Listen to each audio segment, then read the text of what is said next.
శ్రీ సచిదానంద సమర్థ సద్గురు సాయి మహారాజుకి జై. సాయి బిడ్డలారా, మీ అందరికీ కూడా సాయినాథుని ఆశీర్వాదాలతో మనము గురుచరిత్ర పారాయణం చేసుకుందామని చెప్పాము కదండి. మొన్నటితో మన సాయి సచ్చరిత్ర కంప్లీట్ అయింది. మరి గురుచరిత్ర గురించి చెప్పుకుందాం. ఇది కూడా బాబా గారి మీద వ్రాయబడింది. భరద్వాజ మాస్టర్ గారు అద్భుతంగా రాశారండి. గురు పరంపరలో గురువు యొక్క ప్రాముఖ్యం ఏంటి అనేది గురు చరిత్రలో మనకి అర్థమవుతుంది. చాలా అద్భుతంగా ఉంటుందండి. ప్రతి ఒక్కరూ భక్తి శ్రద్ధలతో వినండి, చక్కగా దాన్ని పాటించే ప్రయత్నం చేద్దాం. మరి తెలుసుకుందామండి. షిరిడి సాయిబాబా భక్తులకు శ్రీ గురు చరిత్ర పారాయణము ఎంతో అవసరం. హరి వినాయక్ సాటే అన్నా సాహెబ్ దబోల్కర్ వంటి వారికి శ్రీ సాయిబాబా దర్శనము, అనుగ్రహము లభించడానికి శ్రీ గురు చరిత్ర అంటే పారాయణమే కారణమవుతుంది. భగవంతుని యొక్క ఒక గురువుని మనము వాళ్ళ యొక్క ఆశీర్వాదం పొందాలంటే మనము గురువు గురించి తెలుసుకోవాలి. కాబట్టి ఈ గురు చరిత్ర నుంచి ఆ పారాయణం చేస్తే అద్భుతంగా మనకి కొన్ని విషయాలు తెలుస్తాయి.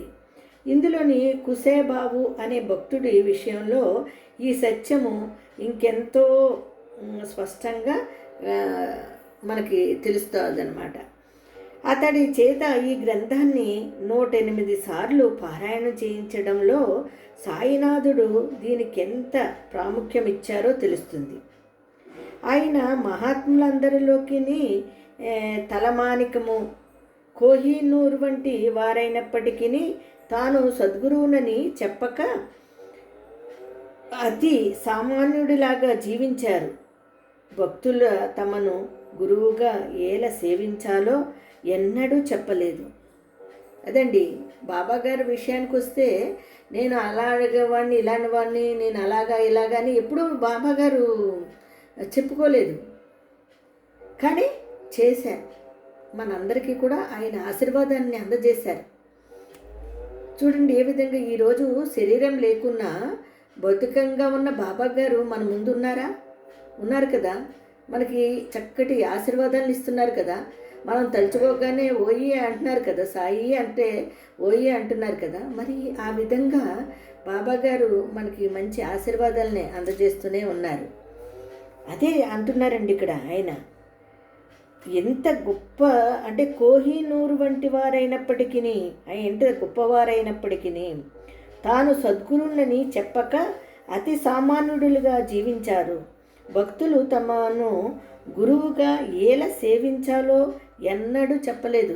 నన్ను అలా పూజించండి, నన్ను ఇలా పూజించండి అని ఆయన ఎప్పుడు మనతో చెప్పలేదు.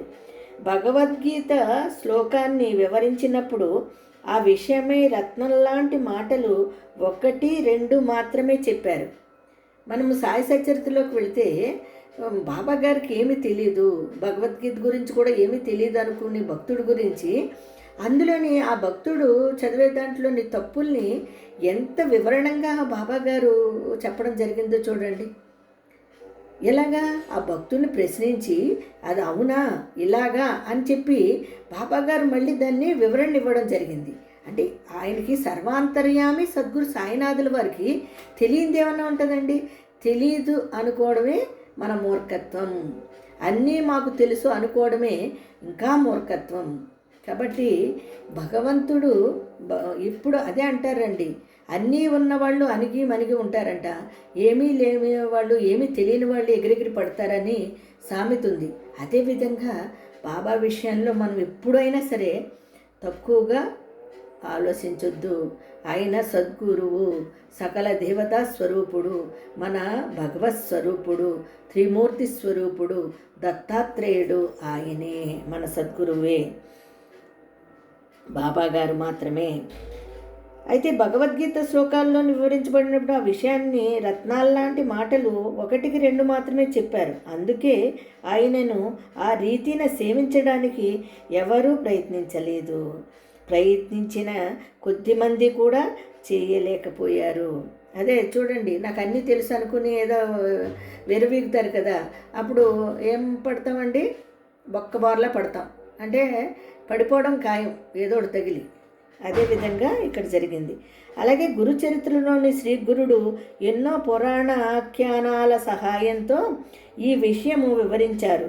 అంటే భక్తులు ఎలా శ్రీ సాయిని సేవించాలో శ్రీ గురుచరిత్ర నుండి నేర్చుకోమని శ్రీ సాయి సూచించారన్నమాట. చూడండి, మనము నిజానికి ఈ గురుచరిత్ర చదివిన తర్వాత సాయి సచరిత్ర చదివితే ఇంకా అద్భుతంగా తెలుస్తుంది.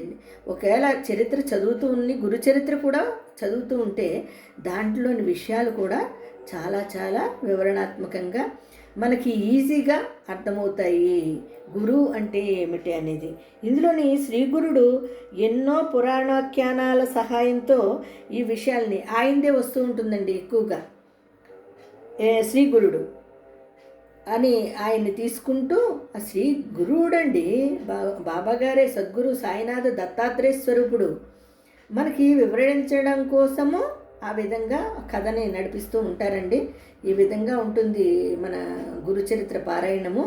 మంచి మంచి కథలతో మంచి మంచి వివరణాత్మకంగా మీ ముందుకి వస్తుందండి గురుచరిత్ర పారాయణం. అందరికీ సాయిరామ్ అండి. రేపొద్దున కలుసుకుందాం మళ్ళీని. సాయిరామ్.